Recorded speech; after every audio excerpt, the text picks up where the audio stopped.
start from the topic that's after SLE. So we'll be covering up to SLE today. So this will be the outline, basic immunology, or the normal response of the immune system. So normal response and the normal immune response. Then hypersensitivity, tolerance, and then autoimmunity, which covers SLE. So for the normal response of the immune system, so immunity, what is immunity? Immunity is protection. It's our protection from infection, but not only from infectious agents, but from tumor cells in our body and foreign invaders in our body. So there are two branches, the innate immunity and the adaptive immunity. The innate is the one that's always available, but the adaptive, when it's already available, it can distinguish self from non-self, and that there is immune system education in adaptive immunity, that there is formation of memory. So we will have memory cells with the adaptive immunity. So in the innate immunity, ano yung mga kasama niya?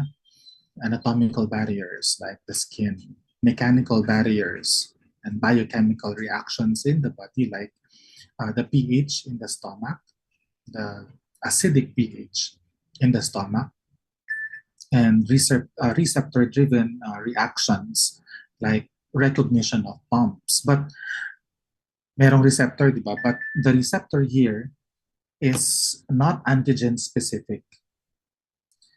Wait lang ha. Sandali lang yung hospital ulit.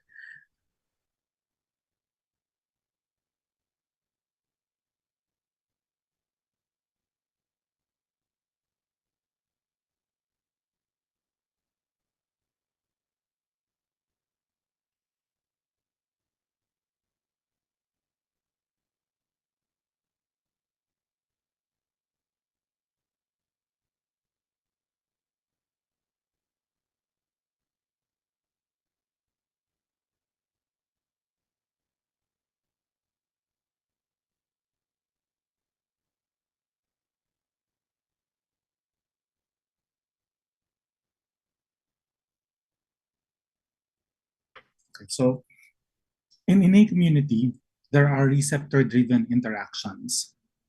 So receptor-driven, pag binanggit yung receptor, ang laging maiisip nyo, syempre you have possible specificity, but the reactions in innate immune system, in the innate immunity that is receptor-driven is not antigen specific. It's not antigen specific. In adaptive immunity, it's always receptor-driven, but there is specificity. There is specificity between the interaction of molecules. Because there are pre-existing clones programmed to make a specific reaction. May it be in the humoral branch or the cellular branch of the adaptive immunity.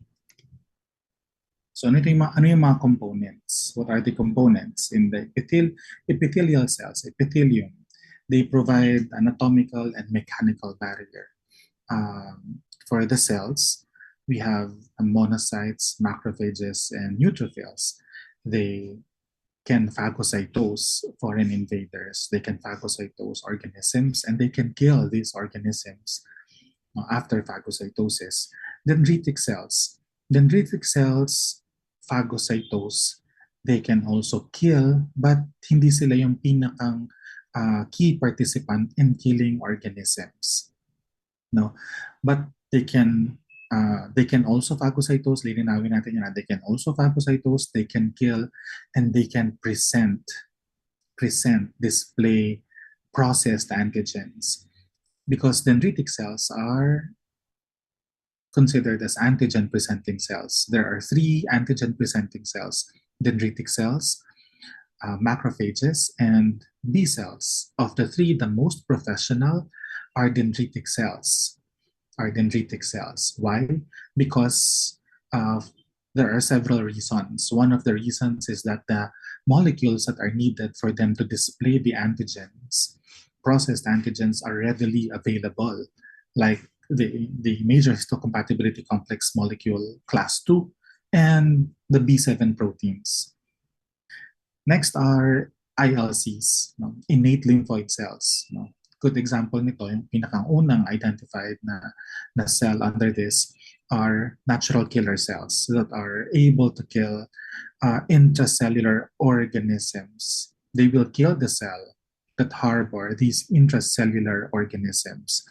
So other components of the innate immunity are mast cells. So when they degranulate, they release histamines. There are soluble proteins and also surfactants. So yung surfactant, merong 4 na klase ng surfactant proteins, SPA, B, C, SPD. Of the 4, the 2 that participate in the innate immunity are SPA and SPD. So they are produced in the respiratory system. And these surfactants, they can coagulate organisms, macromolecular structures of the organism.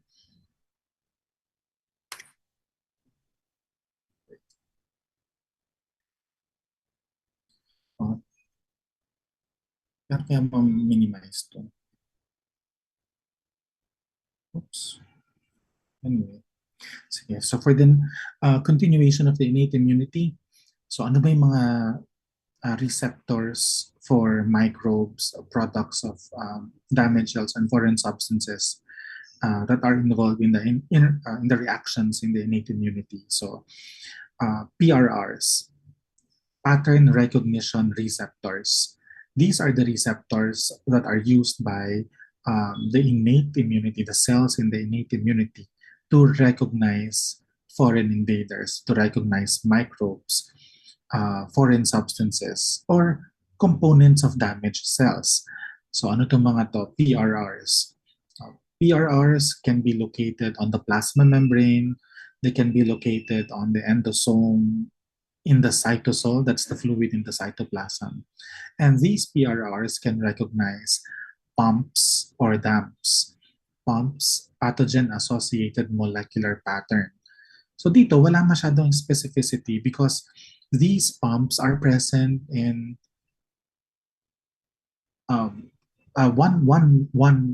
one clone of pump can be found in many organisms. So hindi siya specific. These PRRs can also recognize DAMP. So ano ba mga example ng PRRs natin? Toll-like receptors, which are present on the plasma membrane and also within endosomal vesicles. Present talaga sa endosome yan. Why? Kasi ang endosomal membrane naman, talaga innately, galing yan sa plasma membrane. Diba? Nung pumapasok lang yung organism, na-detach lang yung part na yun ng plasma membrane para makabuo ng vesicle, at yun na yung endosomal vesicle. So once these TLRs, toll-like receptors, there are different types of this. Maraming types ng TLRs, 1, 2, 3, 4. So marami yan. Once they are occupied, once they are activated, so they activate, they send signals inside the cell by activating yung NF-kappa B, which eventually result to secretion of cytokines and adhesion molecules. Then we also have C-type lectins. So lectin na C-type present on the plasma membrane that can recognize glycan molecules. So these are sugars of fungal organisms on their membrane. We also have mannose receptors. Mannose receptors on the plasma membrane that can recognize not only mannose but fucose molecules. So mga sugars pa rin. And then we also have G-protein coupled receptors. These G-protein coupled receptors that are present on the plasma membrane can recognize organisms with N-terminal amino acid na methionine. But this methionine in the N-terminal region has formyl residue, which is distinct for prokaryotes. Ang eukaryotes kasi ang met sa N-terminal region is not formulated. So isang basic difference yan sa eukaryote at prokaryote. And because ang prokaryote may 4' residue, our G protein coupled receptors recognize them, recognize any cell or any cell that harbors that protein as invader. Kasi prokaryotic cell yan. Then we also have NLRs and inflammasomes that are present within the cytosol. That these NLRs, no, napag-usapan natin to sa inflammation din, di ba? They can recognize damaged cell, microbial products, and of course, yung ion disturbances within the cell that when the inflammasome, upon activation of the NLRs, not-like receptors, there will be activation of the inflammasome that will lead to release of secretion of interleukin-1, which promotes recruitment of leukocyte to the site where the cell is present. That cell that is damaged is present. Remember that interleukin-1 can also, it is also a pyrogenic substance, so it can cause fever, not only leukocyte recruitment. Then we also have Rig-like receptors, and this RLR, Rig-like receptors, are located within the cytosol, sa fluid in the cytoplasm, and that these Rig-like receptors can recognize, they can detect nucleic acid of viruses in the cytosol. And upon recognition of this nucleic acid of the viruses, nagkakaroon ng release of interferon alpha, which is an antiviral cytokine. So these are the principal reactions of the innate immunity. What are the principal reactions? First is inflammation. Inflammation due to the participation of cells that can produce cytokine, so cytokine production, and also activation of the complement system. Second is antiviral defense through the release of type 1 interferons. These type 1 interferons can activate enzymes that can degrade viral nucleic acids. And third is by producing danger signals.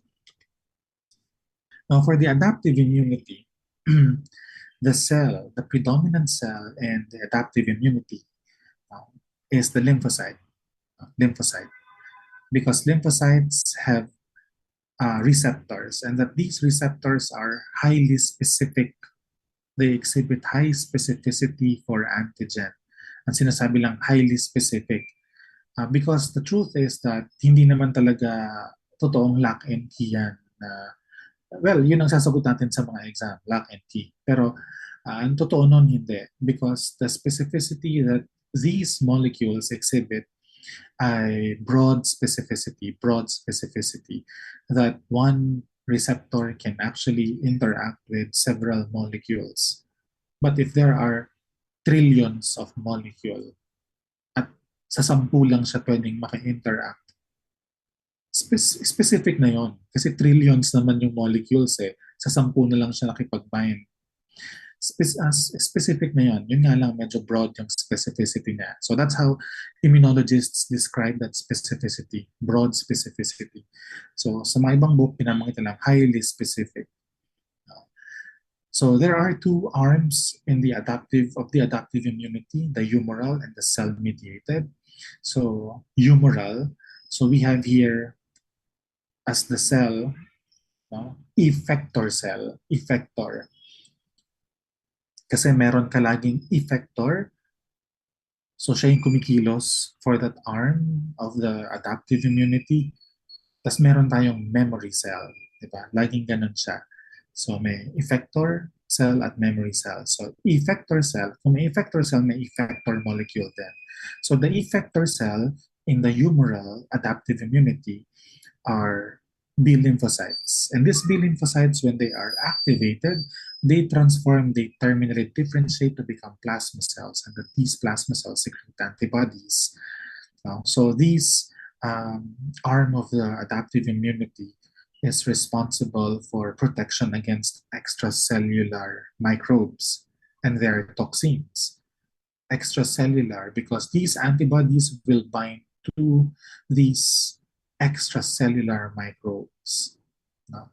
And after binding, no, pwedeng magkaroon ng activation ng complement system or pwedeng i-internalize the antibody serving as an opsonin. The foreign invader will be internalized by a cell of the immune system. Now, for the cell-mediated arm of the adaptive immunity, the effector cell here are T lymphocytes, and the effector molecules are cytokines. Now, cytokines. So these T lymphocytes and the cytokines that they secrete serve as defense against intracellular microbes. So once organisms have been internalized, paano ba sila papatayan? So maraming ways. One is by direct cytotoxicity that can be provided by cytotoxic T cells, or you help the cell to kill the organism by secreting cytokines, which is the job of the T helper cell. They secrete cytokines, and the effect of the cytokine is like one of the effects is like uh, upregulation of the respiratory burst capacity of the cell in order for the cell that's harboring the organism to kill the organism. So, yeah. Now, for the tissues of the immune system, we have primary or central or generative and secondary or peripheral. So for the primary, central, or generative tissues of the immune system, we have the bone marrow and the thymus. So for the bone marrow, this is the site where all blood cells are produced. And this is the site where B cells continuously develop until sa immature B cell stage. Then for the thymus, this is where T cells continuously develop. For the secondary or peripheral tissues of the immune system, we have lymph nodes. These are lymphoid tissues that are in nodular aggregate. They are encapsulated. They are contained within a fibrous capsule and are found along lymphatic channels. Now, APCs in the APCs, antigen presenting cells that are located in the lymph nodes, they sample antigens of microbes that pass through the lymph node. Di ba sinasabi nila na lymph, may fluid dyan, lymphatic channels. No? Yung lymph fluid within the lymphatic channels, they pass through the lymph nodes for the lymph to be filtered by the lymph node. Yung filtration na yan yun. That there are APCs there, and these APCs will sample antigens of the microbes that are possibly present in the lymph. Okay. Now, dendritic cells also, they transport antigens. No? The dendritic cells that are located in the epithelial surfaces of the body, they transport antigens from the epithelial areas of the body, epithelial surfaces, via the lymphatic vessels, lymphatic channels, to the lymph nodes para makapag-sample din ng antigen from them. Now, we also have spleen. Spleen. So, lalabas na yung mga organisms that are within the lymphatic channels. They are handled by the lymph nodes. But how about if the organisms are in the blood? The blood, they pass through the spleen. The spleen handles the blood-borne organisms. The other secondary or peripheral tissues of the immune system are cutaneous and mucosal lymphoid systems. We have here Peyer's patches in the ileum, multiple lymphatic lymph follicles in the ileum. We call them Peyer's patches. But there are also multiple lymph follicles, aggregates of lymphatic follicles, lymphoid follicles, in the other segments of the gastrointestinal tract. It's just that the term Peyer's patch is specific for the for the ileum. Pero meron din ganyan in other segments of the GIT. And then also the tonsils. Ang tonsils natin ay composed of lymphoid tissue. And there you'll find lymphoid follicles. And sample ng lymph node. So it's encapsulated. You have here the capsule. And then medulla sa gitna, and then you have the paracortical area, and you have here uh, to follicle yan. This is another follicle. In germinal center, tinatawag natin din yan na secondary follicle. So, and it is surrounded by a mantle zone within the follicle. So, the adaptive responses of the immune system actually occur in the secondary or peripheral tissues of the system. Why? Because the antigens can be concentrated in secondary or peripheral tissues. So remember, yung mga dendritic cells nga, dinadala doon yung mga organisms, di ba? Dinadala doon from the epithelial surfaces. The lymph, it collects the excess fluid in the tissue. And this excess fluid, may kasama rin minsan ng mga organism kapag may infection. So antigens can be concentrated in secondary or peripheral tissues. And you also have naive lymphocytes. Pag sinabing naive kasi, these are lymphocytes that have not yet encountered antigen. And these lymphocytes, they continuously circulate. They circulate, recirculate, recirculate. Paikot-ikot lang sila until they encounter an antigen. And then in the peripheral or secondary tissues are T cells and B cells. They are highly populated by T and B cells. So isa-isahin natin yung cells na of the immune system. Natural killer cells. NK cells. So these natural killer cells are actually the first defined ILC, innate lymphoid cells. They are actually lymphocytes, but they lack TCRs. They are lymphocytes, but they lack the T cell receptor. Wala silang T cell receptor. So if they are like lymphocytes, then they produce cytokines. They can produce cytokines that are made by T cells. It's just that they don't have the TCR. Anong function ng natural killer cells? They function for early defense against infection. Early defense, recognition and elimination of stressed cells. So they have a function in stress surveillance, shaping the adaptive immune response in the latter responses by providing cytokines. So remember that they are also lymphocytes. It's just that they don't have the TCR. They can secrete cytokines. So yung pag-shape nila ng immune response ay by providing cytokines that can influence the differentiation of T lymphocytes. So natural killer cells constitute about 5 to 10% of blood lymphocytes. So about 1/10 ng blood lymphocytes are natural killer cells. They destroy irreversibly stressed and abnormal cells. So kasama dito yung mga virus-infected cells and cells that have transformed to become tumor cells, neoplastic cells. They appear to be larger than small lymphocyte, but because they can also secrete cytokines, they have azurophilic granules. Now, on their surfaces are molecules, CD16 and CD56. Now, CD16 is also known as Fc gamma 3. So, Fc gamma. Pag gamma, then Fc portion of antibody gamma, so IgG gamma. Now, 3, kasi there are 3 types of Fc gamma. Fc gamma 1, 2, and 3. So Fc gamma 3 is CD16. Multiply it by 2, CD32.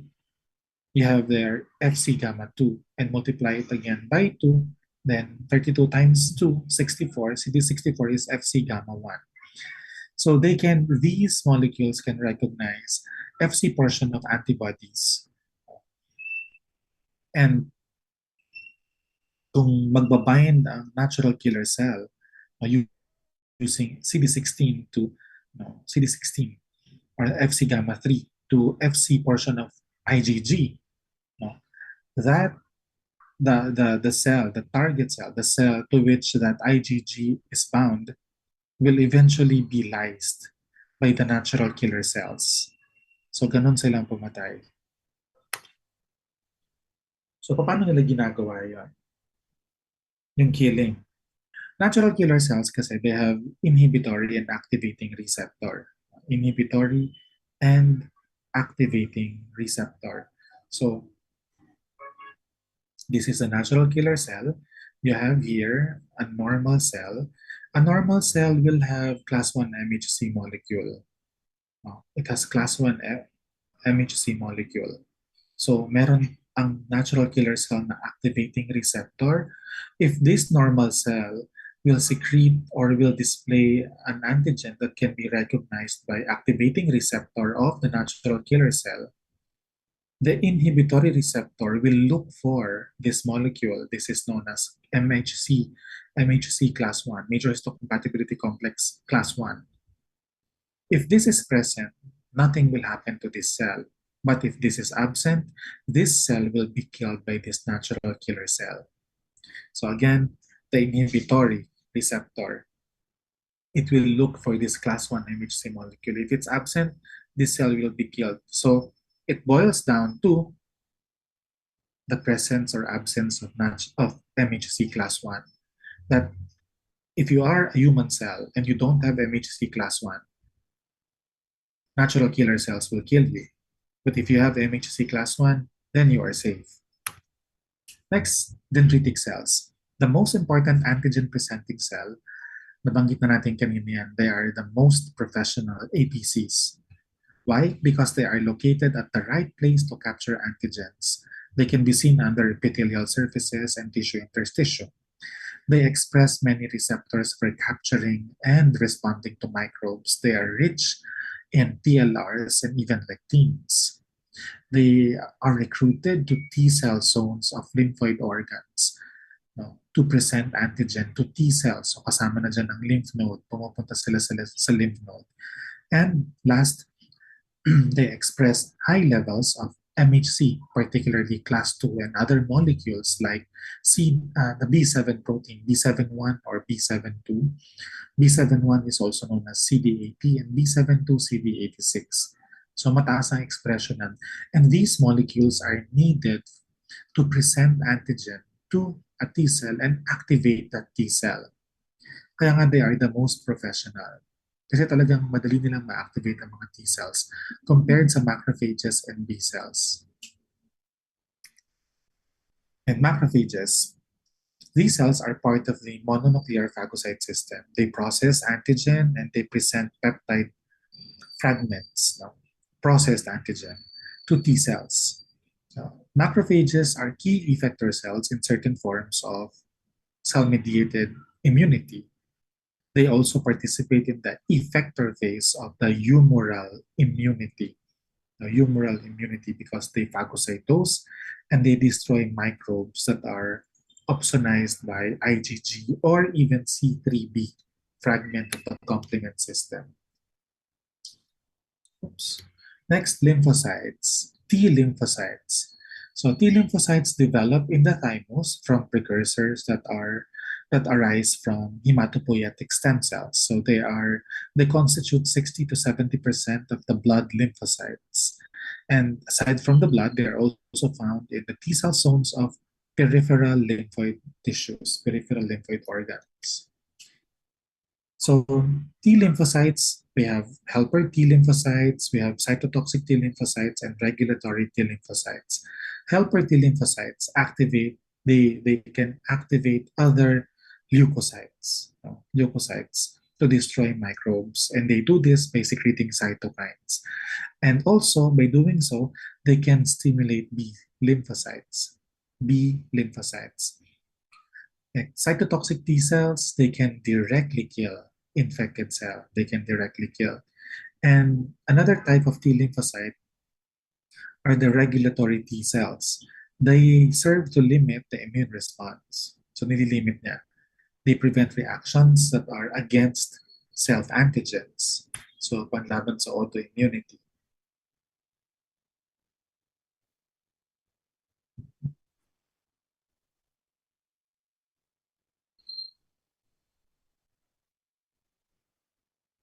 Oops. Okay tayo. Yeah. So for T lymphocytes, so they recognize a specific cell-bound antigen by using their receptors. Their receptors are known as TCR, T-cell receptor. Ang B-cell meron din ganyan. Natawag naman sa B-cell, BCR or B-cell receptor. Now, there are two types of T-cell receptor. The type of the T-cell receptor depends on, look at this, these two chains. So there are several chains ng protein dun sa T-cell receptor. But the type of the TCR will depend on these two chains. You have your alpha, you have your beta. Also, ito ay alpha-beta TCR. The other type is kung gamma or gamma and delta ito. So gamma-delta TCR. Majority of T cells in the body are with alpha-beta T cell receptor, alpha-beta TCR. No? Majority are with alpha-beta TCR. So these alpha-beta TCR they can recognize peptide antigen. Now, peptide antigen presented by MHC molecule. So MHC molecule na nagpipresent, pag na-present na MHC molecule, dapat ma-recognize siya ng T-cell receptor. The other type of T-cell receptor, gamma delta, they can recognize not only peptides, they can also recognize lipids and other small molecules. At ito yung kakaiba sa kanya. There is no need for these molecules to be presented by MHC molecule. Ibig sabihin, they can directly recognize antigens in their raw conformation. Kasi kaya naman dinidisplay ng MHC kasi yung cell na nagdi-display, na-process na yung antigen. Right?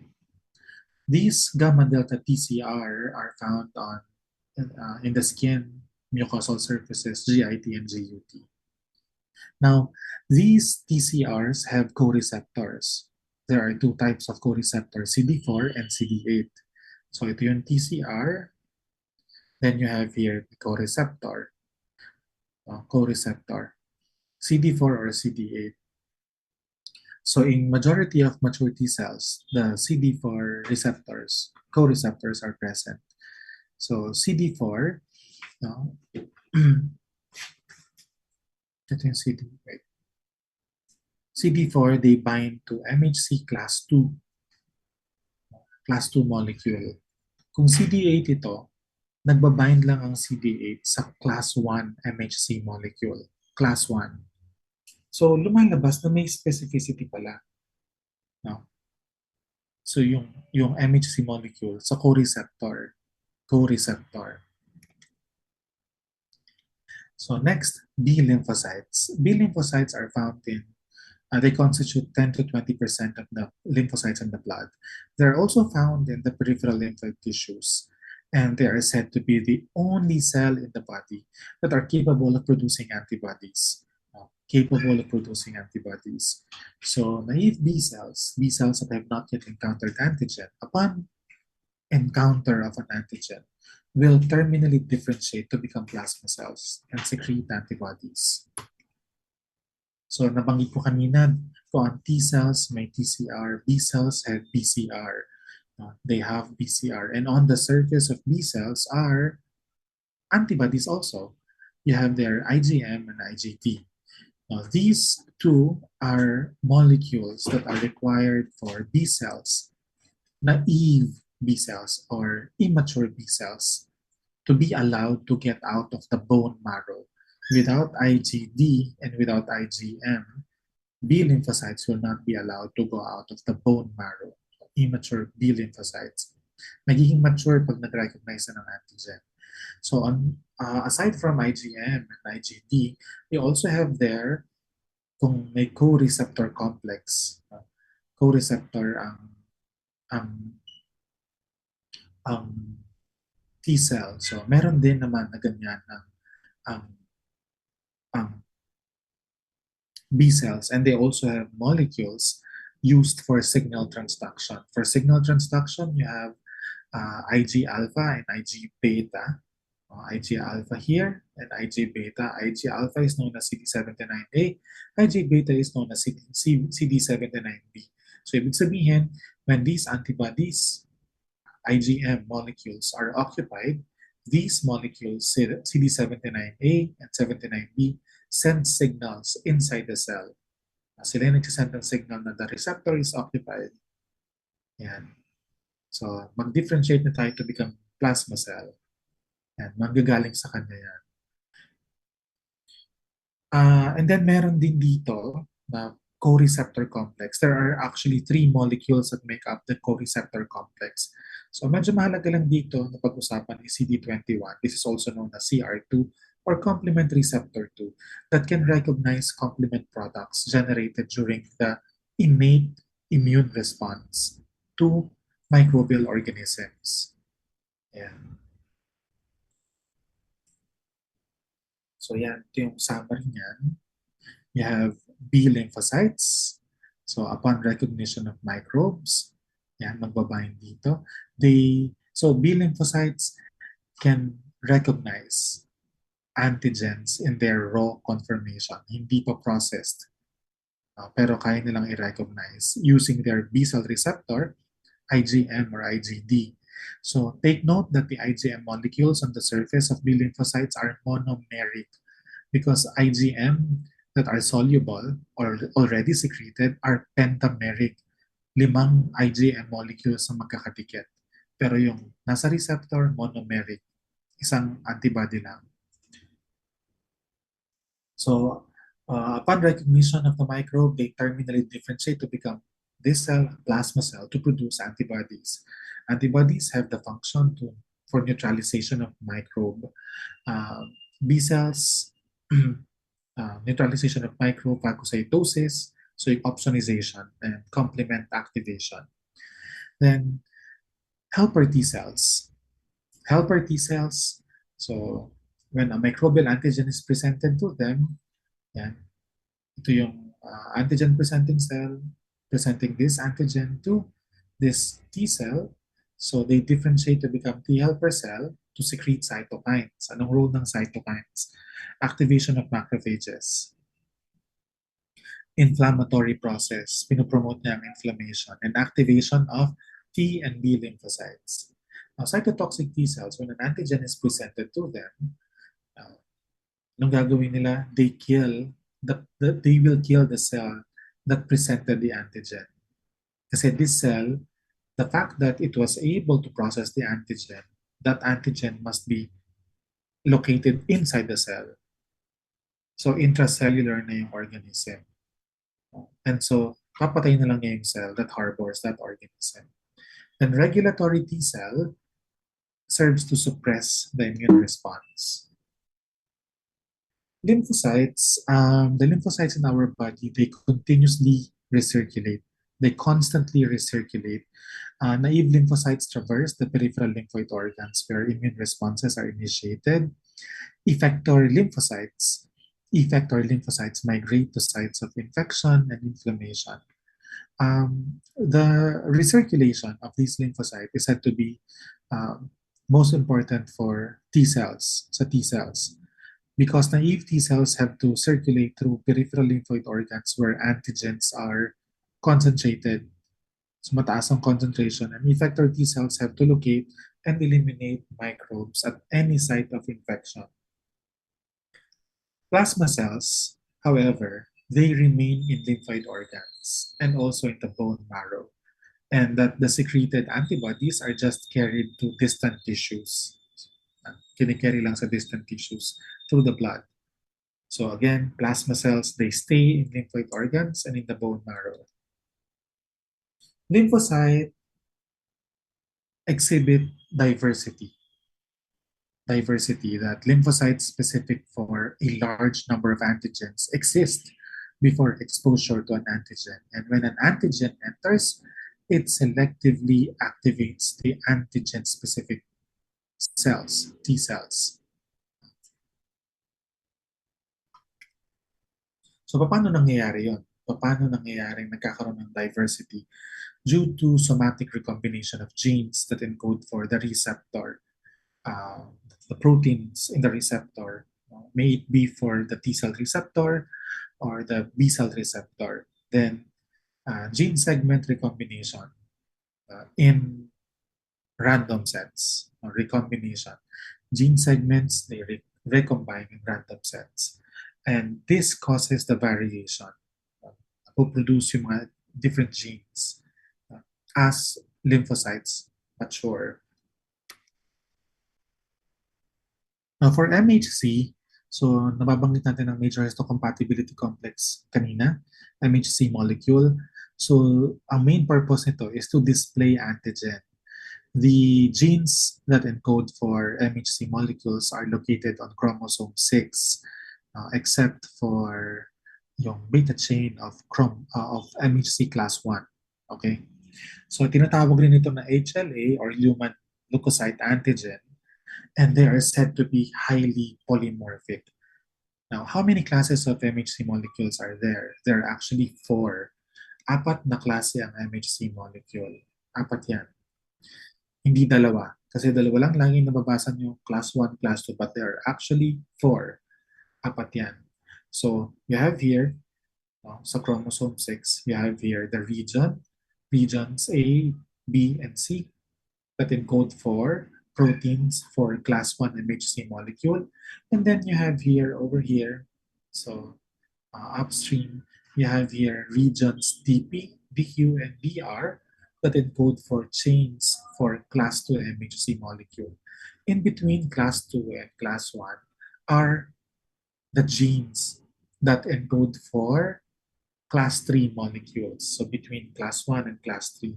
So like mga lymphotoxins, complement proteins. And sa pinakandulo dito, may maliit na region dyan, that is for the class 4 molecule. So 4 ang class 4, ang classes of MHC molecules. Anong difference ng class 1 at class 2? Now, this is the class 1 molecule. So this is the plasma membrane, and then you have here 2 chains, dalawang chain. You have here the blue and the purple. So this one is the alpha chain. Class 1 molecule has 3 domains for alpha chain. Alpha 1, alpha 2, and alpha 3. So 1, 2, and 3. And then you have here beta 2 microglobulin.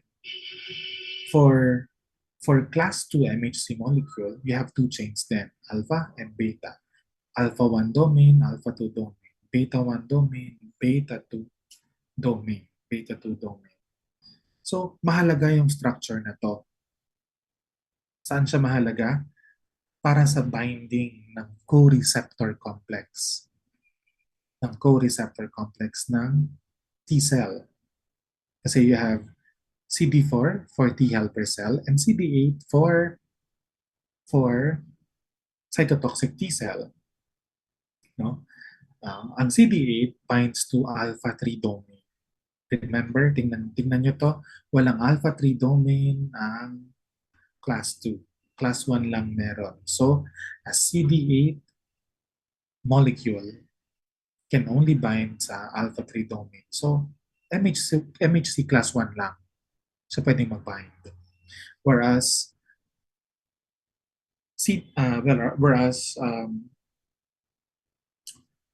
CD4 molecule can only bind to beta 2.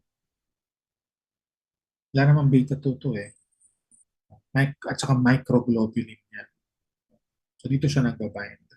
Beta 2 domain. Ito, beta 2 microglobulin siya, which is a different molecule. So, okay.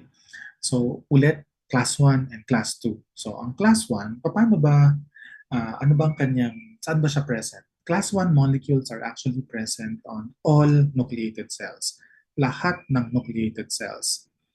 And class 1 molecules are synthesized by cells that will display antigen from viruses or tumor antigens. So these proteins from viruses and tumor cells will be processed and will be displayed by class 1 MHC molecule. Sorry.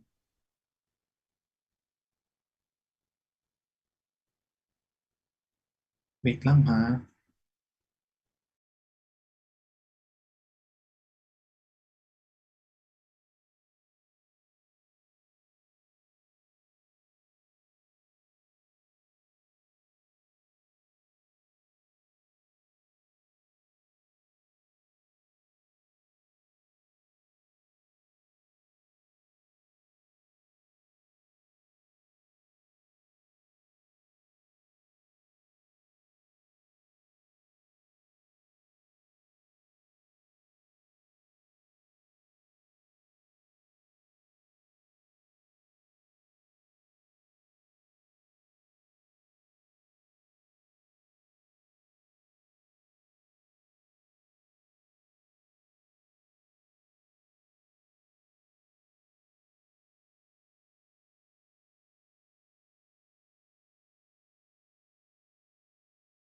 Okay.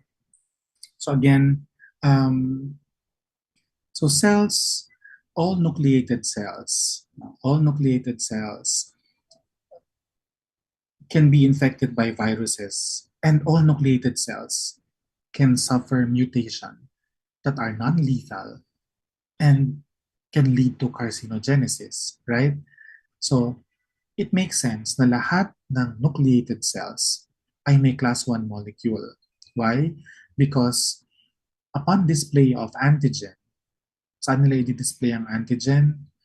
Class 1 molecule, no, meron silang alpha 3 domain. So, pwede lang mag-interact sa kanya ay CD8. At ang CD8 present yan. Yan ang co-receptor ng cytotoxic T cell. So, lumalabas na pag MHC class 1 ang gagamitin mo to display antigen, you can only interact with with cytotoxic T cell. And cytotoxic T cell will kill the cell that is presenting the antigen because that cell is harboring intracellular organisms, or that cell is a tumor cell. So it's that simple. For class 2 molecule, so peptides from internalized phagocytosed or endocytosed microbes and soluble proteins, no, will be displayed using class 2 MHC molecule by tatlong cell lang yan. Tatlong cell lang ang gagamit nito. Macrophages, dendritic cell, and B cell. So they will use class 2 MHC molecule. And because class 2 MHC molecule has beta 2 domain, so only cells with CD4, lymphocytes with CD4, no, co-receptor can interact with the cell with macrophages, dendritic cell, and B cells if they are using class 2 MHC molecule in displaying the antigen. Because that CD4 molecule can only bind to the beta 2 domain of the class 2 MHC molecule. So, ayan. So this is CD4. So this must be this must be an MHC class 2 kung CD4 yan. Diba? So, and this cell must be, it can only be a macrophage, it can only be a dendritic cell or a B cell. Correct? So, ganun lang siya. So, paano pa pinaprocess yung antigen? So, if the antigen is intracellular, are you still with me? Hello? Yes po, Doc. Nandyan pa rin kayo? Buhay pa tayo? So, if the antigen is intracellular, paano ba yung intracellular? Endogenous. No? Yun na lang, endogenous. Nasa loob ng cell. Bakit endogenous? Kasi talagang na-produce siya inside the cell. Ano ba yung mga conditions na mapuproduce ang antigen inside the cell when the cell is infected by a virus, right? It is infected by a virus. The virus will hijack the genetic machinery of the cell. It will also make use of its ribosome because viruses, they don't have ribosomes. They cannot create their own proteins. So they will have to use the machinery of the host cell to create viral proteins. Yun ang gagawin nila. At pag nagawa na yung mga proteins inside the cell, some of these proteins will be sensed, will be seen by our cell as foreign. And kung foreign yan, that foreign protein, remember, um, yung ubiquitin, di ba? They will be labeled and they will be shuttled to the proteasome. Proteasome in the cytosol is a 4 subunit ring ng proteases. Pag dumaan ka dito at protein ka, paglabas mo, either you're a peptide already or an amino acid. So, this way, we process antigen. Dito ganun natin pinaprocess sa antigen. Pinafragment natin siya into peptides or amino acid. Then these peptides will now be shuttled to the endoplasmic reticulum, passing through this TAP, transport-associated protein. Papasok sila dyan. Now, as this happens, MHC class 1 molecule is being formed. So, una muna is the alpha chain. So, tatlong domain, di ba? Tatlo. So, alpha chain ng class 1. You have here calnexin as its molecular chaperone. Calnexin. Eventually, aalis si calnexin, napapalitan niya ng calreticulin, and kakapit na rin ang beta-2 microglobulin. Then you have here this tapacin that will pull this molecule, class 1 MHC molecule, papunta sa TAP. Palapit din sa mga antigens para mag-bind ang antigen na specific for the variable region of the class 1 MHC molecule. Pag may nag-bind na, lalabas na yan through TAP, dalawang TAP, TAP 1, TAP 2. So lalabas yan, dadalhin sa Golgi apparatus for packaging, isa-shuttle yan papunta sa plasma membrane. And there, the class 1 MHC molecule will display the endogenous antigen. Endogenous antigen. And remember, class 1 MHC molecule, it has alpha chain that has 3 domains, alpha 1, alpha 2, alpha 3. And so kapag nag-interact yan, naghanap yan ng lymphocyte, it can only interact with lymphocytes with T-cell receptor, of course. At anong co-receptor? CD8. Kasi CD8 can only bind to alpha 3 domain. Okay? And upon display of antigen and upon activation of the T lymphocyte, cytotoxic T lymphocyte, that cytotoxic T lymphocyte will induce apoptosis of the cell that presented the antigen. Now, for the other, for the exogenous antigen, so antigens that are produced outside the cell, pinasok lang natin sa loob ng cell, pero na-produce yan, nagawa yan sa labas.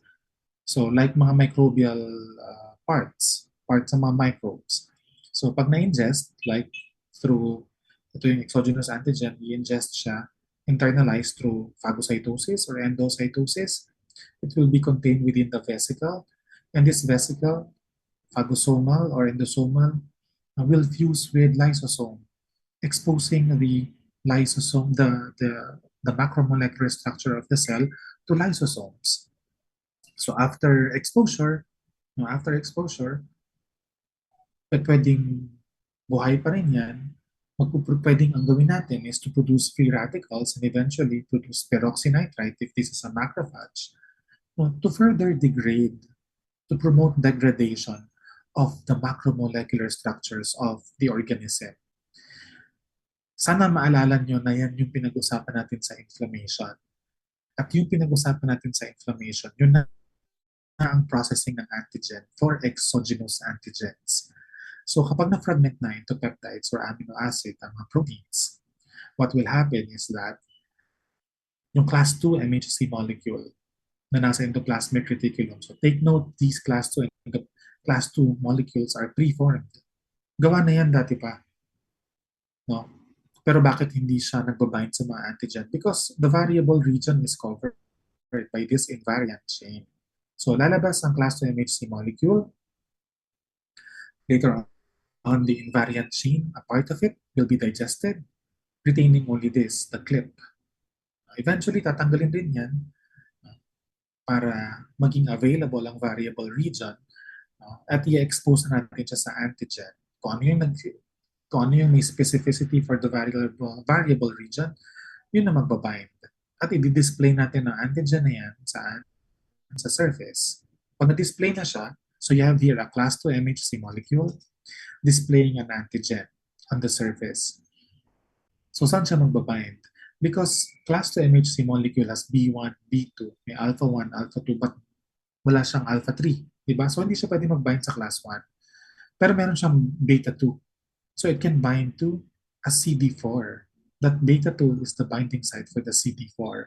At ang CD4 present lang yan sa mga T helper cells. So, ipipresent natin ang antigen to a T helper cell. What will the T helper cells do? They will secrete cytokines. Yun na yung pagtulong nila, yun yung help nila para i-empower ang nagpipresent na cell to kill the organism. So cytokines, paulit-ulit natin binabanggit ang cytokines. They mediate communications between leukocytes, right? Kaya nga interleukins. Now, for the innate immunity, you have tumor necrosis factor, interleukin 1, interleukin 12, type 1 interferons, and interferon gamma, and even chemokines participate in the innate immunity. So the cells here are macrophages, dendritic cells, and natural killer cells. For the adaptive immunity, you have interleukin 2, interleukin 4, interleukin 5, and 17 in interferon gamma. Itong mga to function for lymphocyte proliferation. Meron din na cytokines that function to terminate the immune response. And these are TGF-beta and interleukin 10. So notice na ito yung mga molecules that increase kapag magkakaroon na ng tissue repair. Right? Tissue repair. And for hematopoiesis, nasisecrete ang colony-stimulating factors. You have GM-CSF and even interleukin 7 for B cells. Okay. I think medyo marami tayong napag-usapan, no? Let's have a break. 5 to 10 minutes? Hello? Can you hear me? Yes po, Doc. Tayo? Naintindihan nyo ba? Yes, Doc. Malinaw ha? Naintindihan nyo ha? Baka mamaya may mag-comment na naman. Alam nyo bang isa sa mga comment last year ay wala namang kwenta ang mga sessions ko. Kaya kung hindi nyo naintindihan, sabihan nyo lang. Kasi lagi naman ako nagtatanong.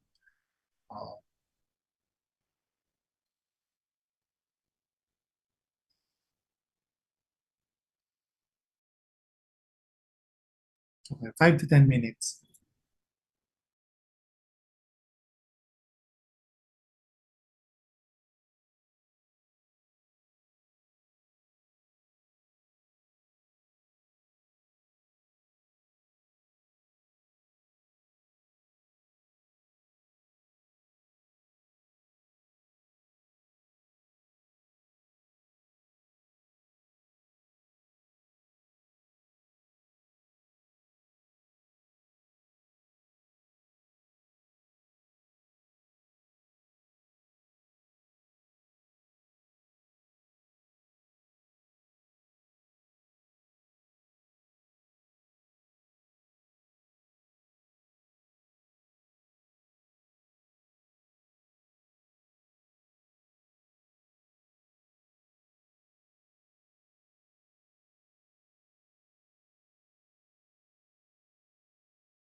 Hello Yes po, Doc. there. Okay, so to resume, so for the antigen presentation, do not forget that there are two signals that are needed. There are two signals that are needed for lymphocytes to be activated. The first signal is the presentation of the antigen by MHC molecule to the T cell receptor. And the activation of the T cell receptor provides the first signal. So remember na meron silang signal transduction molecules. And this provides the second signal, the co-stimulatory signal. You have here on the surface of the lymphocyte CD28 and on the surface of the antigen presenting cells here, the CD80 or B71 or CD86 or B72 protein. So dalawang signal yan for lymphocytes to be activated. So again, and for the cytokines, so T helper 1, kasi di ba pag na-activate na yung T cell, pag na-activate ang T lymphocyte, so they will differentiate to become T helper 1, T helper 2, T helper 17. The truth is that their morphology, yung morphology ng T helper 1, 2, 17, pare-pareho yan. So paano natin madidistinguish ang T helper 1, T helper 2, T helper 17? So ang tawag nila dyan ay paradigm. T helper paradigm, paradigm 1, T helper 1, T helper 2, T helper 17. So masasabi natin na T helper 1 yan if the predominant secretion is interferon gamma. So it is based on the secretion. So secretion profile. So T helper 1 secretes interferon gamma.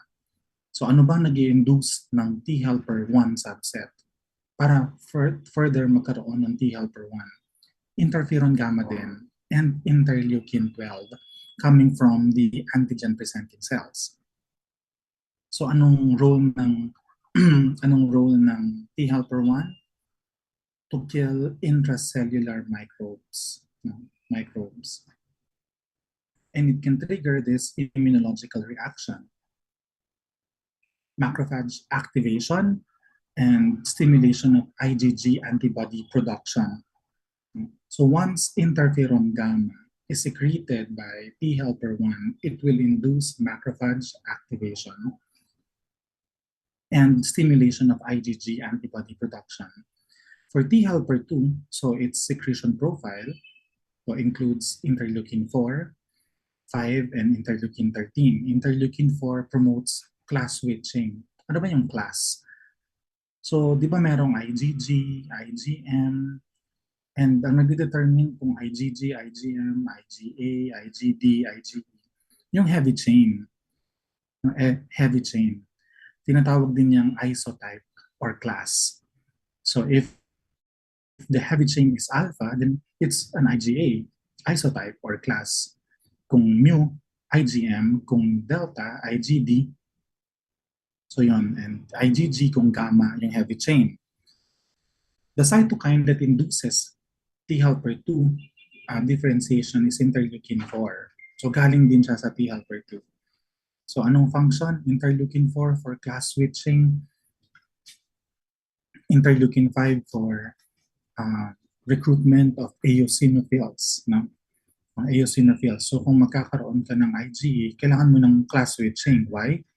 What is the first antibody that is produced kapag merong immune response? Di ba lagi IgM? Then eventually, pag pagaling na yung pasyente, nagsiswitch tayo to IgG.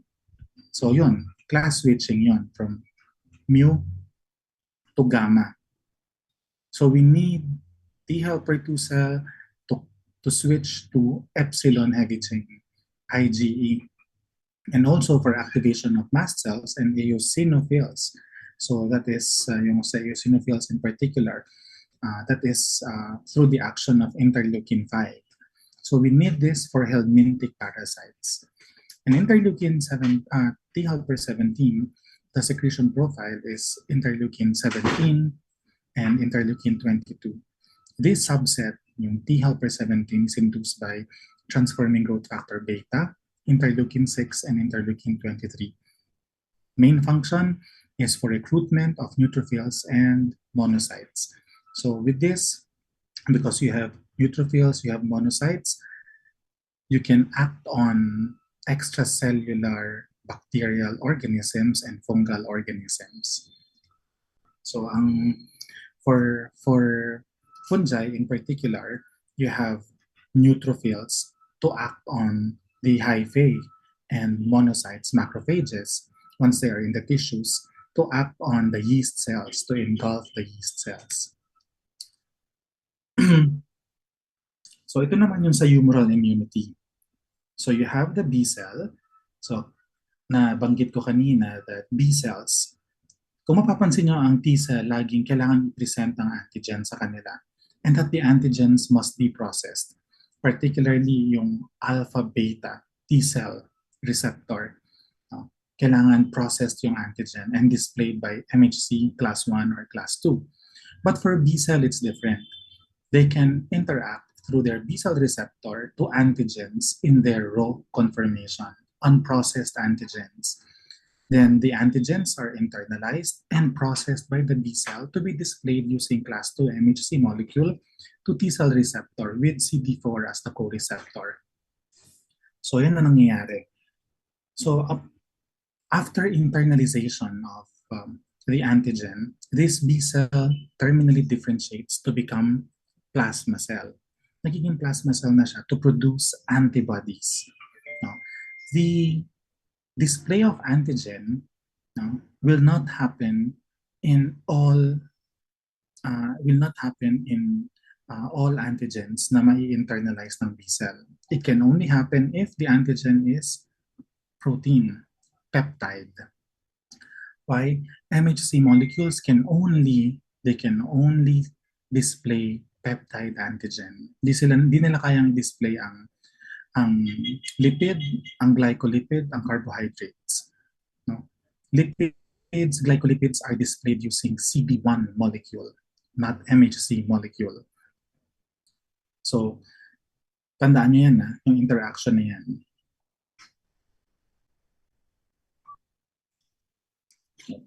Ito na tayo. So, antigens for B cell. So, we have two types of antigen for B cells. We have T-dependent antigen and T-independent antigen. T-dependent protein antigens are T-dependent antigens. No? So protein antigens are again T-dependent antigens. No? They are proteins and so they can be displayed by MHC molecule to T helper cells. No? Antigens are presented to T helper cells, which will lead to T helper cell activation and release of cytokines. Now, these cytokines that can be released by T cells can promote isotype or class switching and affinity maturation. Whereas T-independent antigens, these are non-protein antigens, lipids, polysaccharide antigen, once they are internalized by B cells, they cannot be displayed by MHC class 2.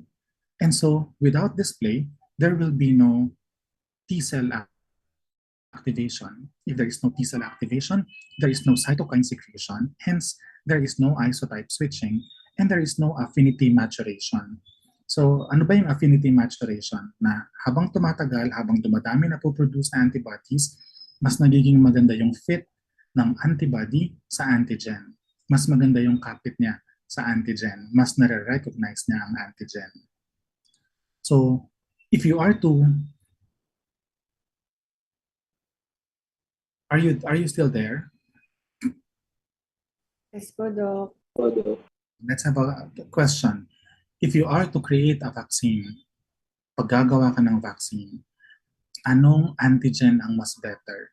A T-dependent antigen or a T-independent antigen?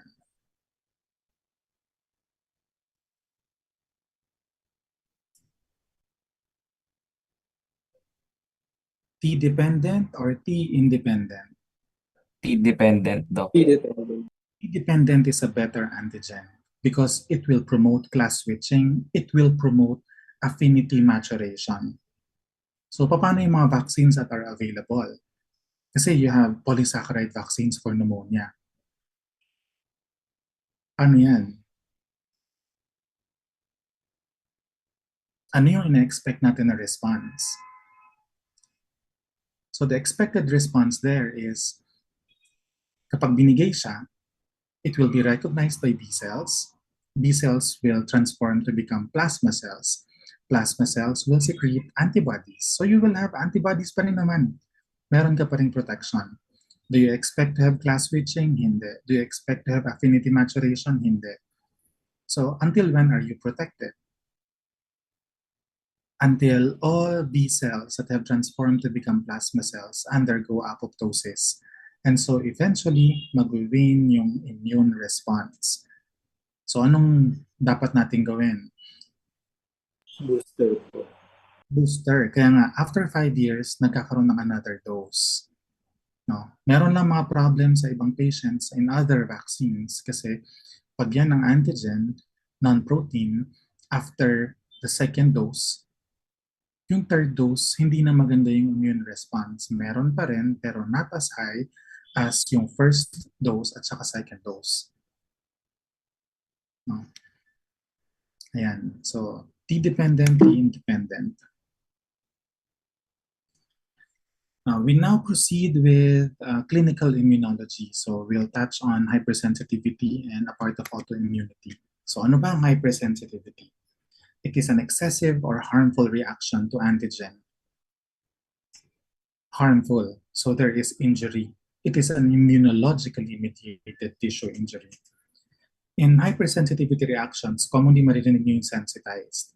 So pag sensitized ka, you are an individual who has prior exposure to an antigen and will manifest detectable reaction upon exposure, re-exposure to the antigen. So kapag meron kang manifestation upon re-exposure, then you are sensitized. So these are the general features of hypersensitivity that antigens, may they be exogenous or endogenous, may trigger hypersensitivity reactions. That there is imbalance between effector mechanisms of the immune response and the control mechanisms of the body. And often, there is an associated inheritance of susceptibility genes, and that the mechanism of injury, tissue injury in hypersensitivity, if you will look at them even under the microscope, the injury is the injury, and if you will investigate on the mechanism, paano napoproduce ang injury, you will see that these mechanisms and the appearance are the same as that of the normal immune response. So lumalabas na sobra lang talaga yung response.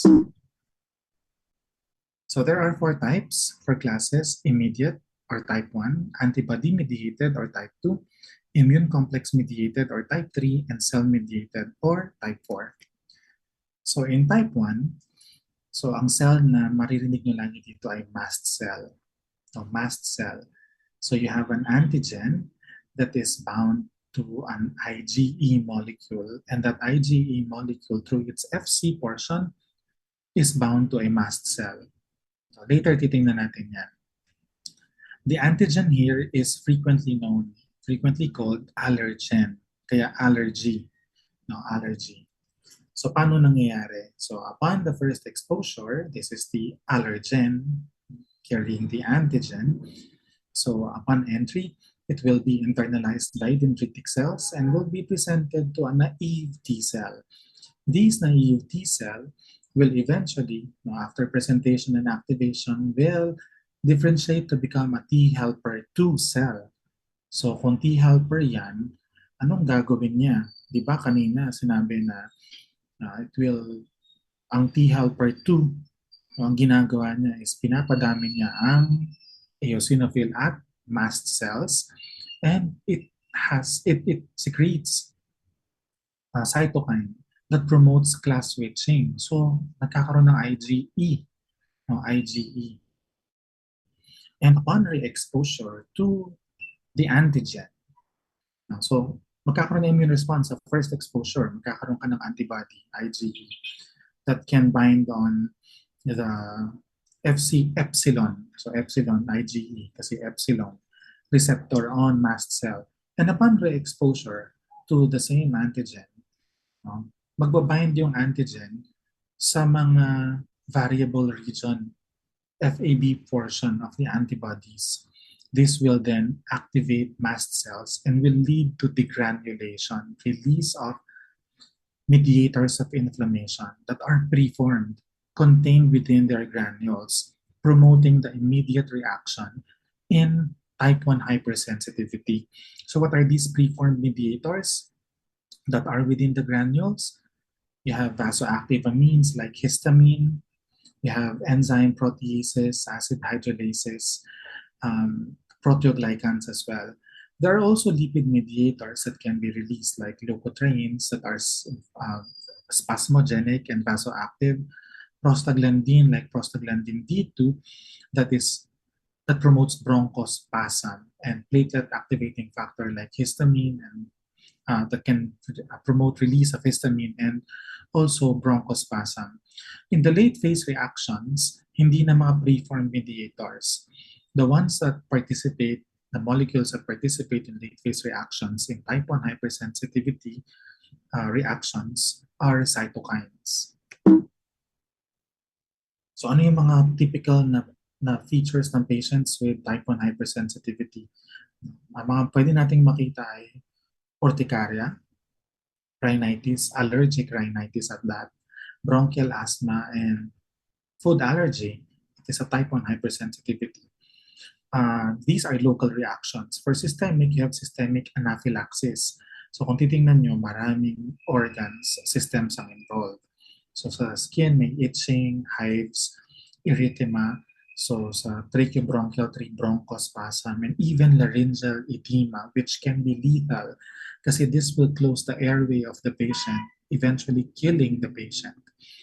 So other manifestations, vomiting, abdominal cramps, and even diarrhea. And this can also cause shock, which can also lead to death of the patient. So ito yung mga binanggit natin. So anaphylaxis, bronchial asthma, allergic rhinitis, sinusitis, food allergies. So ano yung mga clinical and pathologic manifestations? In anaphylaxis, this can cause shock of the patient. So babagsak yung BP ng pasyente because in shock that is associated with too much secretion of vasodilators. There will be dilation of the blood vessels. So dahil dyan, hindi na magpa-flow yung blood, so babagsak yung blood pressure. In anaphylaxis, there can also be airway obstruction due to laryngeal edema. In bronchial asthma, there will be airway obstruction, and this obstruction is caused by smooth muscle hyperactivity in the bronchos. So other manifestations in the tissue are the presence of inflammation and injury caused by late phase reactions. In allergic rhinitis and even sinusitis, so there will be increased mucus production. So masipon. Alam naman natin yung allergic rhinitis. Masipon. And food allergies. In food allergies, there can be increased peristaltic activity due to contraction of the intestinal muscles. Now for type 2, antibody mediated. So these are mediated by, again, antibodies, immunoglobulins, directed towards antigens on cell surface or extracellular matrix. So the antibodies can be autoantibodies or it can be against exogenous antigen. So hindi autoantibody. Pag autoantibody, they recognize self-antigens. They recognize self-antigens. So you have autoantibodies and you have antibodies that can recognize non-self-antigens. So ano yung mga tatlo na nangyayari in type 2 hypersensitivity reaction? So mga possible mechanisms in mechanisms and immunologic mechanisms in type 2 hypersensitivity reactions are opsonization and phagocytosis, There can also be inflammation, promotion of inflammation that are complement and FC receptor mediated inflammatory processes. And the third, ito meron tayong example nito sa laboratory next week, antibody-mediated cellular dysfunction. So like in the synaptic cleft here, so sa motor neuron, there is release of acetylcholine, but this acetylcholine cannot bind to their receptors because the receptors are blocked by antibodies to acetylcholine receptors. This causes muscle weakness. So ito naman in myasthenia gravis, in Graves' disease. The previous is in myasthenia gravis. In Graves' disease, what you have are antibodies against TSH receptor. So kung dito may weakness, dito naman pinopromote yung activity. So na-activate yung TSH receptor. That causes release of thyroid hormones. Activated ang thyroid epithelial cells. Kaya in Graves' disease, there is diffuse hyperplasia of the thyroid tissue. So these are diseases that are classified under type 2 hypersensitivity. So autoimmune hemolytic anemia, autoimmune thrombocytopenic purpura, pemphigus vulgaris, vasculitis, Goodpasture's, rheumatic fever, myasthenia gravis, Graves' disease, and pernicious anemia. In type 3, kung kanina antibody-mediated, and that antibody can be against a self-antigen or can be against an exogenous substance. But here in type 3 hypersensitivity, it's immune complex mediated. So immune complex, antigen-antibody complexes. Now their deposition causes tissue damage. Why? Their deposition in the tissue induces an inflammatory response, therefore damaging the tissue. The antigen here can be a circulating antigen or an in situ or planted antigen. It can be endogenously produced or it can be exogenous, so produced sa labas ng body. Reactions in type 3 can be systemic. It can also be localized. So example ng systemic yung acute serum sickness, which is basically nangyayari if you introduce a foreign serum to a body. So in systemic immune complex, so kapag nag-introduce ka na ng serum, there will be formation of complexes, immune complexes, and that these immune complexes will be deposited. The most pathogenic immune complexes are medium-sized complexes, and they are typically deposited in areas where blood is filtered to form fluid. So where are these areas? Urine, so we're talking about the kidney, and synovial fluid. In synovial fluid, we're talking about the joints and kidneys. The deposition will then cause an inflammatory reaction and therefore tissue injury. So within 10 days, there will be an acute inflammatory reaction. The patient will manifest with fever, urticaria, joint pain, enlargement of the lymph node or lymphadenopathy, and proteinuria. Then Arthus reaction. This is also in type 3. This is a local immune complex disease. In Arthus reaction, there is a localized area of necrotic tissue.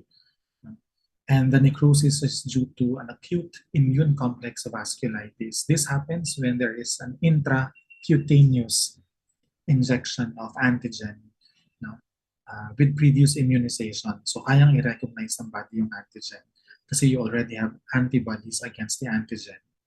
So antigen in the vascular wall plus antibodies that are preformed due to a previous exposure to the antigen. So there will be formation of immune complexes causing inflammation, necrosis. So there is vasculitis here, and the type of necrosis is fibrinoid. And because of the damage to the blood vessel, there will be thrombosis. So these other diseases that are classified under class 3 or type 3 type 3 hypersensitivity. SLE, systemic lupus erythematosus, post-strep glomerulonephritis, polyarteritis nodosa, reactive arthritis, serum sickness, napag-usapan natin, and Arthros reaction, napag-usapan din natin yan. In type 4, cell-mediated naman yan. Cell-mediated hypersensitivity. So you have here T cells, CD4 positive T cells or CD8 positive T cells. The CD4 positive T cells, of course, they secrete cytokines, and the secretion of cytokines promote inflammation. In T cells naman, upon activation of T cells, they can induce cell killing. Cell killing through apoptosis. So, ayan. You have here the antigen-presenting cell presenting the antigen to a CD4 positive T cell, which will eventually secrete cytokines. Maraming actions ang cytokines na napag-usapan natin kanina. Pero these are the cytokines that promote inflammation and hence tissue injury. Now, sa T-cell mediated naman na cytolysis CD8 positive T cell, upon display of the antigen, this T cell will target the cell that presented the antigen for killing. So this will injure and eventually kill this cell. So the prototype nasa cell-mediated, CD4 positive T-cell mediated, is the delayed type hypersensitivity reaction. This can be induced by giving PPD, purified protein derivative. Ito yung binibigay sa testing for tuberculosis ng PPD. So in here, magbibigay ka ng purified protein derivative subcutaneously, and you wait for cutaneous reaction within 24 to 48 hours. So magkakaroon ng BL formation 24 to 48 hours. So here there will be activation of CD4 positive T cells. So ito yung mga pinag-usapan natin kanina. Pareho lang rin naman sila. Pareho lang din sila. So antigen presenting cell with the antigen it will display the antigen to a CD4 positive T cell. So what you will have in the end is, if you look at the tissue, in delayed type hypersensitivity reactions, granulomatous reaction ang ma-form. Now, in hypersensitivity, in cell-mediated, T-cell mediated CD8 positive cytotoxicity. So here it leads to killing of the cell. Paano napapatay yung cell? There are two ways to induce apoptosis in cells by cytotoxicity. So in either way, apoptosis pa rin yan, programmed cell death. So the first is by perforin granzyme pathway, where there is release of perforin forming holes on the membrane of the cell, and eventually allowing granzyme to go inside the cell and induce apoptosis. The other is yung fast-fad interaction. Either way, apoptosis ang mangyayari sa loob ng cell.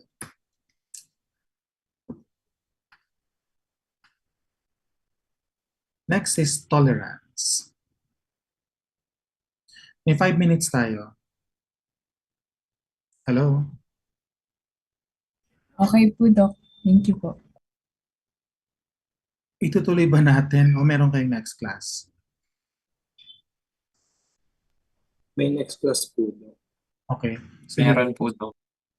I'll just give the PowerPoint material. So, nandyan naman yan. Magiging guided naman kayo kung ano yung mga importante sa topic. So, last part na lang naman yun, tolerance. Kasi ang ano ko meron SAPS ng 4 o'clock.